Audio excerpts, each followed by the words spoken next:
बंद कमरे में टिकट कटती है। मैं कहता हूँ मेरा दादा अगर मंत्री होता तो आज ये मेरे को भी टिकट दे देते। मेरी टिकट कटी नहीं, काटी गई है। आप राव इंद्रजीत के काफी करीबी रहे हैं, क्या उन्होंने काटी, उन्होंने आपसे झूठे वादे किए या कोई और? पहले तो उनके पिताजी ये कहते रहे कि हुड्डा साहब से मेरी नहीं बनती, अब बेटा ये कहता है कि हमारी सरकार नहीं है। भोसड़ी की जनता ने इनको नकार दिया। क्या सन्नी यादव अगर जीतेगा तो बीजेपी में जाएगा? नमस्ते, राम राम। रेवाड़ी में मौजूद हैं और चुनावी यात्रा को लेकर 15वीं विधानसभा समझिए हरियाणा का पूरा दौरा कर रहे हैं, आपको हर विधानसभा में लेकर जा रहे हैं।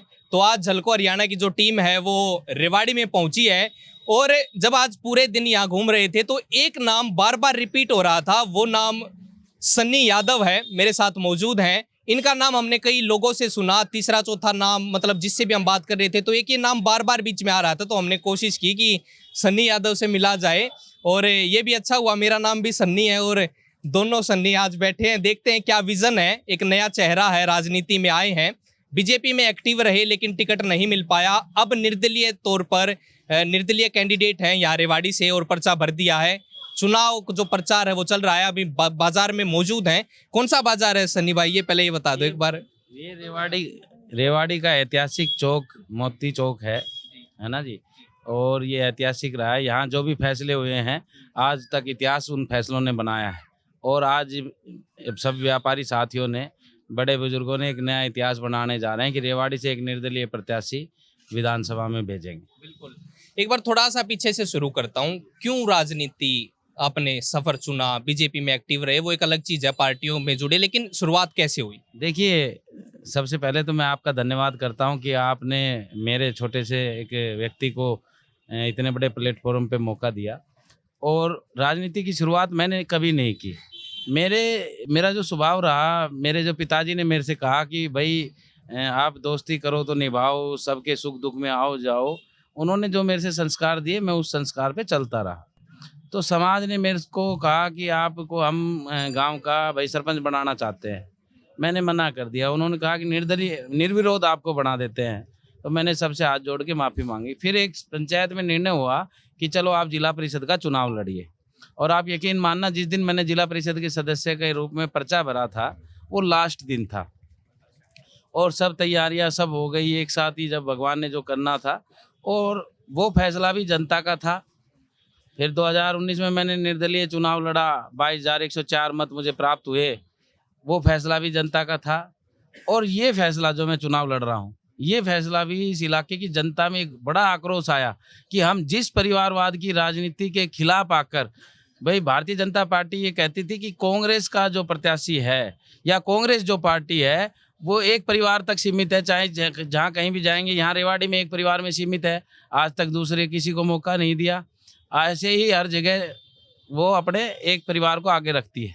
तो परिवारवाद की राजनीति को ख़त्म करने के लिए सब एक साथ इलाका इकट्ठा हुआ था कि भारतीय जनता पार्टी को वोट दे।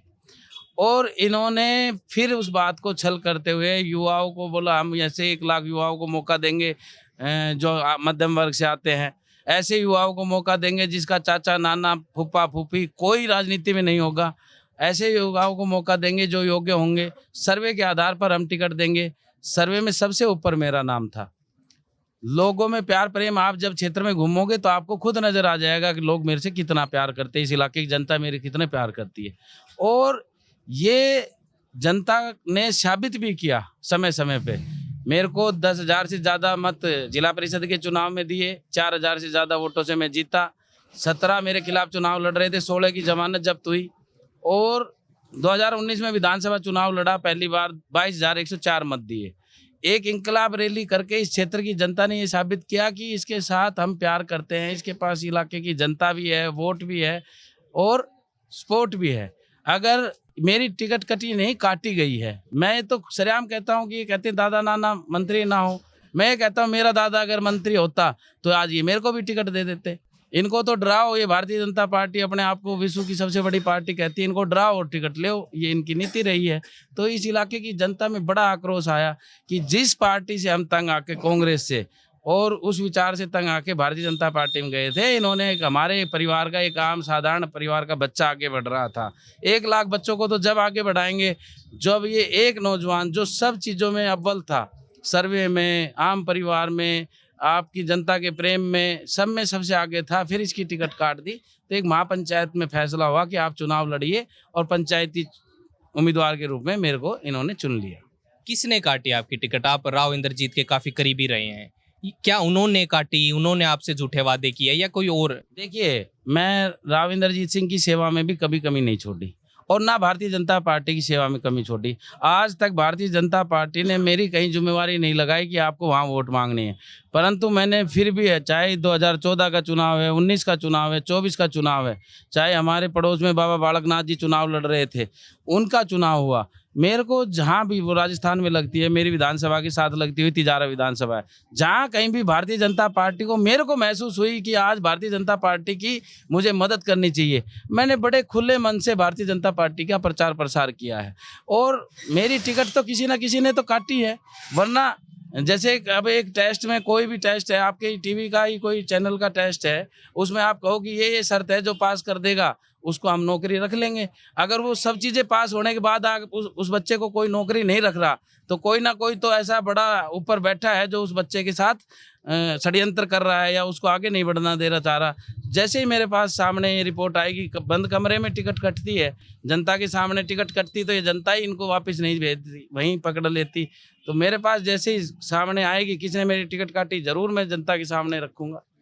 अब जिसको बीजेपी ने टिकट दी, लक्ष्मण यादव की मैं बात कर रहा हूँ, उन्हें कैसे देख रहे हो आप? देखिए, उनको तो जनता ने नकार दिया है। अभी आप ये देख सकते हैं कि रात के कितने बजे हुए हैं, 9 बजे के, मेरे ख्याल से 9 बजे का समय हो गया होगा, और ये छोटे छोटे बच्चे, सब शहर के बच्चे हैं। इनसे आप मेरे जाने के बाद पूछना कि भाई आप इस नेता को जानते हो, या धुतू बजा आप इकट्ठे हो गए। ये जितने व्यापारी साथी है, नौजवान हैं, इतने सब ये परेशान हो रहे हैं। तो इसका मतलब भारतीय जनता पार्टी का प्रत्याशी, अगर आप कहीं जाओगे तो सभा में भी 5 आदमी नहीं है। आज हम डोर टू डोर में देखिए कैसा जनसैलाब मिला, प्यार मिला, आशीर्वाद मिला, व्यापारी साथियों का सहयोग मिला, समर्थन मिला। तो भारतीय जनता पार्टी को तो बिल्कुल नकार चुकी है रेवाड़ी की जनता, और ये कह रही है सरेआम, मैं भी कहता हूँ कि अगर इतना ही अच्छा होता तो कोसड़ी से ही टिकट मांगता। कोसड़ी की जनता ने इनको नकार दिया, और कई बार परिस्थिति ऐसी हो जाती है कि कोसड़ी से हटके दूसरी जगह भेज दी जाती है। एक व्यक्ति कोसड़ी का अगर मान लो परिस्थिति के अनुसार कई बार मेरे को रेवाड़ी से हटके कहीं चेंज कर दे, तो मैं आपको यकीन के साथ कह रहा हूँ, मेरा पूरा रेवाड़ी जाके वहाँ वोट मांगता कि भाई आपको मौका मिला, ये तो अच्छी बात है, हमें मौका नहीं मिला, टिकट नहीं मिली। एक व्यक्ति कोई कोसड़ी का इनके साथ टिकट नहीं मांग, इतना ही अच्छा काम किया होता तो वहीं से टिकट मांगते। तो इनको नकार चुकी है जनता। इस पे रेवाड़ी पे जरूर आएंगे। एक सवाल और इसी से जुड़ा हुआ है, मैं आपसे पूछना चाहता हूँ, अब बीजेपी का फ्यूचर आप कहाँ देख रहे हैं? क्या वो दोबारा रिपीट होएगी सरकार हरियाणा में, या उन्होंने फ्री हैंड कांग्रेस को दे दिया? देखिए, मेरे को ऐसा लग रहा है कि जिस भी षड्यंत्र के कारण इस दक्षिणी हरियाणा में टिकट बांटी गई है, दक्षिणी हरियाणा और जीटी बेल्ट ही भारतीय जनता पार्टी की रीढ़ की हड्डियां होती थी। मेरी टिकट कटने से जनता में, मेरे जिले में तो इतना आक्रोश है, मैं आपको मेरे जिले के अंदर ये कह सकता हूँ कि एक भी 0 शून्य खाता रहेगा भारतीय जनता पार्टी का। और रही बात सरकार बनाने की, सरकार कोई भी पार्टी की नहीं बन रही है, भारतीय जनता पार्टी सबसे कम सीटों पे रहेगी। आप जीतोगे तो किधर जाओगे अगर मौका? देखिए, मैंने कोई फैसला आज तक कभी अपने आप नहीं लिया, मैं, जनता ने मेरे को चुनाव लड़ा रही है। जनता ही, जब मैं जीत जाऊं, भगवान करे आपके मुंह में घी शक्कर, और जनता का भी यही इच्छा है कि हम चुनाव जीते। तो जब हम जीत जाएंगे तो जैसा समाज कहेगा, जैसी जनता फैसला लेगी, 70% जिस पक्ष में फैसला लिया जाएगा, सब 100 की 100 तो एक साथ राय नहीं मिलती है, परंतु जहाँ 70-80% लोग कहेंगे, मैं उस दल में जाके सेवा करने का। मैं ये सवाल इसलिए पूछ रहा हूँ क्योंकि ज़्यादातर जब मैं लोगों से बात की तो उन्होंने एक सवाल मतलब मुझ पे ही थोपा कि जो निर्दलीय कैंडिडेट है ना, इस बार बीजेपी ने इसलिए थोड़ी सी कमजोर टिकटें दी हैं कि निर्दलीय कैंडिडेट जीत जाएं और वो फिर हमारे पास आएंगे। क्या सन्नी यादव अगर जीतेगा तो बीजेपी में जाएगा? नहीं, देखिए, मैं भारतीय जनता पार्टी में या कांग्रेस में या किसी भी दल में, मैं अब जब जाऊंगा जब मेरी इलाके की जनता कहेगी। मैंने इनकी खूब सेवा करके देख ली, इन्होंने धोखा दिया है और जनता ने मेरे से प्यार दिया है। ये प्यार आप देख रहे हैं, मैं इनका प्यार नहीं खोना चाहता, मैं इनकी सेवा करना चाहता हूँ। ये जिस प्रकार से मेरे से कहेंगे, मैं उस प्रकार से काम करने का काम करूँ। क्या समस्याएं हैं रेवाड़ी में, आप अगर गिनवा पाए कि जो हुए नहीं अभी तक काम? देखिए, अगर समस्याएं मैं गिनवाने लगूं या दीवारों पे आप लिखने लगोगे तो ये बाजार की दीवारें कम पड़ जाएंगी। आप जिस जगह पे आप बैठे हो, बरसात के समय, अब आप ये देख लो, ये भी ऊंची करके रखी हुई है कि ताकि रोड के अंदर का पानी इसके बाद भी दुकान के अंदर चला जाता है। सब साथी परेशान हैं। ना यहाँ शौचालय की व्यवस्था है, इतना बड़ा बाजार है, गांव से बहन बेटियां आती हैं, उनके लिए हमारे अंकल जी है विपिन अग्रवाल जी, उन्होंने अपना एक शौचालय खोल रखा है कि भाई कोई भी आए बहन बेटी परेशान ना हो। उनको मैं बधाई देता हूँ, धन्यवाद करता हूँ कि उनकी इतनी अच्छी सोच है। तो ऐसे ही ना शौचालय की व्यवस्था है। सबसे बड़ी बात, जब मैं लोकसभा चुनाव में यहाँ वोट मांगने आया तो व्यापारियों ने कहा कि हम जब अधिकारियों के पास जाते हैं तो ना हमें सम्मान मिलता है, ना हमसे बात करते हैं, ना इनकी सुरक्षा है व्यापारी साथियों की। ये सरकार की रीढ़ की हड्डी होते हैं, इनके बगैर सरकार नहीं चल सकती। इनको क्या चाहिए? इनको पैसे तो ये खुद अपने कमाते हैं, ये तो सरकार को ही पैसा देते हैं। इनको किसी नेता की ज़रूरत नहीं है। इनको सुविधाएं चाहिए, वो नहीं मिल रही। शिविर चाहिए, वो नहीं मिल रहा। पानी चाहिए, वो नहीं मिल रही। सुरक्षा चाहिए, वो नहीं मिल रही। सम्मान चाहिए, वो नहीं मिल रहा। तो समस्याएं आप जितनी गिनवाने लगोगे उतनी कम है। कमेटी के चक्कर काट काट के आदमी में फैमिली आईडी, ये पीपीए आईडी क्या हुआ, इससे जनता इतनी हताश और परेशान हुई कि बहुत ज़्यादा आक्रोश है। और समस्याएं जितनी हम गिनवाने लगेंगे बहुत कम पड़ जाएंगी। मैं तो ये कहता हूँ कि इन्होंने समस्याओं का अंबार खड़ा कर दिया, दोनों परिवारों ने, कांग्रेस ने और बीजेपी ने। 75 साल में हमारे यहाँ रेवाड़ी में कुछ नहीं हुआ। ये अहिरवाल की लंदन कही जाने वाली रेवाड़ी है। और आप अब भी बरसात आए 4 दिन हो गए, अब भी शहर में पानी खड़ा है जो का तो। व्यवस्था नहीं है, water treatment, wastage water treatment plant नहीं है कि उस पानी को कभी हमारे काड़वास की तरफ छोड़ दिया जाता है, अब हमारे खड़ियास में छोड़ दिया। वहाँ साबी का पानी, जिन्होंने बीजेपी ने ये वादा किया था कि हम साबी को टूरिस्ट प्लेस बनाएंगे, वहाँ अच्छा जल डाल के वहाँ लोग देखने आएंगे, उस नदी में भी गंदा पानी डाल दिया। तो क्या क्या समस्याएं गिनवाएं, बहुत सारी समस्याएं। युवाओं के साथ इन्होंने धोखा किया है। अभी आप आशा का गांव में एक बार जाओगे तो सरकारी स्कूल में एक ये बरसात का पानी गोड्डे तक का भरा हुआ है, वहाँ से स्कूल शिफ्ट करके कहीं और चल रही है स्कूल। बहुत सारी समस्याएं, ना रोजगार दिए, ना युवाओं को सम्मान दिया, ना खिलाड़ियों को प्रोत्साहन दिया, ना इन्होंने किसी को नौकरी दी। इन्होंने तो सबके साथ छल किया है। तो बहुत सारी समस्याएं हैं, हम कब तक गिनवाएंगे। मौजूदा विधायक जो हैं उनकी बात करते हैं, उनके पिता 25 साल तक यहाँ मतलब 6 बार के विधायक रहे, मंत्री भी रहे सरकार में, उन्होंने क्या दिया? और अब लड़का भी है, दोबारा कांग्रेस की मतलब टिकट पर लड़ रहे हैं चुनाव। देखिए, पहले तो उनके पिताजी ये कहते रहे कि हुड्डा साहब से मेरी नहीं बनती, अब बेटा ये कहता है कि हमारी सरकार नहीं है। तो ये तो आप देख लिए, खुद ही विकास नहीं गिनवा रहे। वो पहले ये कहे कि हम विकास, इसलिए नहीं, उन्होंने विकास कार्य कभी नहीं गिनवाए। उन्होंने पहले हुड्डा सीएम को थोप दिया कि हमारे साथ बनती नहीं है, अब ये कहते हैं कि सरकार हमारी नहीं है। तो वो खुद ही विकास नहीं गिनवा रहे, मैं उनके क्या दोष गिनवाऊंगा? उन्हीं को पता है कि हमने सारे दोष हमने ही किए हैं।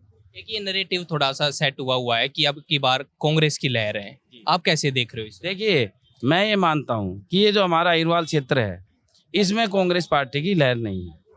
इसमें तो ये अहिरवाल क्षेत्र, और मेरे को भी ये लगता है कि पूरे हरियाणा में विधानसभा का चुनाव कैंडिडेट के चेहरे को देखते हुए बहुत कुछ निर्भर करता है।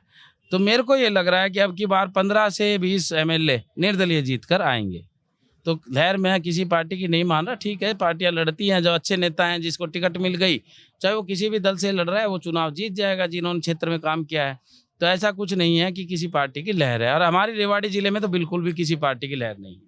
बतौर एक मतलब सन्नी यादव किस तरीके का विजन रखता है पॉलिटिक्स में, मतलब अगर विधानसभा में जाने का मौका मिलता है, क्या वो चीजें हैं जो आप जनता के लिए करना चाहते हो? एक ये तो है ही चीज, लेकिन क्या विजन लेके मतलब एक युवा बैठा है यहाँ पर? देखिए, विजन तो मेरा बहुत सारा है। मैं एक मानता हूँ कि मैं एक युवा हूँ, मेरे साथ जो अन्याय हुआ है ना, और बहुत सारे युवा हैं जो मेरे से ज़्यादा पढ़े लिखे हैं, मेरे सामने यहाँ सुन रहे हैं, जो मेरे को, ये जो मेरे बच्चे हैं जो आगे बड़े होकर बहुत बड़ा फैसला ले सकते हैं। ये भारत को विश्व गुरु जरूर बना सकते हैं अगर ये भारत की सबसे बड़ी पंचायत में पहुंच गए। तो मेरा ये सपना है कि योग्य बच्चा, चाहे वो किसी भी फील्ड में हो, मैं भगवान हनुमान जी का आज वार है, मैं बजरंगबली से यही प्रार्थना करता हूं कि भगवान मेरे को इतनी शक्ति और सामर्थ्य दे कि इन नौजवानों की हक की लड़ाई, चाहे वो किसी भी फील्ड में है, राजनीति में है, खेल के मैदान में है, पढ़ाई के मैदान में है, रोजगार के मैदान में, कहीं भी इनको मेरी ज़रूरत है। मेरे को इतनी शक्ति और सामर्थ्य दे कि मैं इनकी हक की लड़ाई लड़कर इनको आगे बढ़ाने का काम कर सकूँ। अभी कैसा प्यार मिल रहा है जनता से? देखिए, मेरे साथ तो जनता का अटूट प्यार और प्रेम रहा है। अगर जनसभाओं की हम बात करें तो मैं इतना अपने आप को खुशनसीब जरूर मानता हूं कि बड़े से बड़ा नेता, जब मैं कहीं भी जनसभा करता हूं तो बड़े से बड़े नेता की हमारे रेवाड़ी में ऐसी जनसभा नहीं होती। जो रैली की जनता ने वो इंकलाब रैली उस आज तक वो ऐतिहासिक रैली की गिनती में है। तो प्रेम तो मेरे साथ अटूट है और मैं अब की बार मेरे को ये लग रहा है कि ये प्रेम वोट में तब्दील होकर चंडीगढ़ की विधानसभा का दरवाजा खोल देगा। सभी सवालों के जवाब आपने दिए। और दोस्तों रेवाड़ी में पहुंचे हैं और सन्नी यादव मेरे साथ हैं, निर्दलीय कैंडिडेट हैं और इनका विजन जानने की हमने कोशिश की। बड़ा बेखौफ होकर इन्होंने बोला है पार्टी पर भी हम कहीं की अटैक किया है और दोनों ही पार्टियों को लपेटा है। ऐसे युवाओं की ज़रूरत है, लेकिन अब फैसला तो जनता पर है कि 5 तारीख को जब वोटिंग होगी और 8 तारीख को रिजल्ट आएगा तो कहाँ जाएगी रेवाड़ी की जनता, देखना होगा। मेरा नाम सन्नी कौशिक है और झलको हरियाणा पर आप मुझे देख रहे हैं। कैमरे के पीछे है साहिल। रेवाड़ी से राम राम। झलको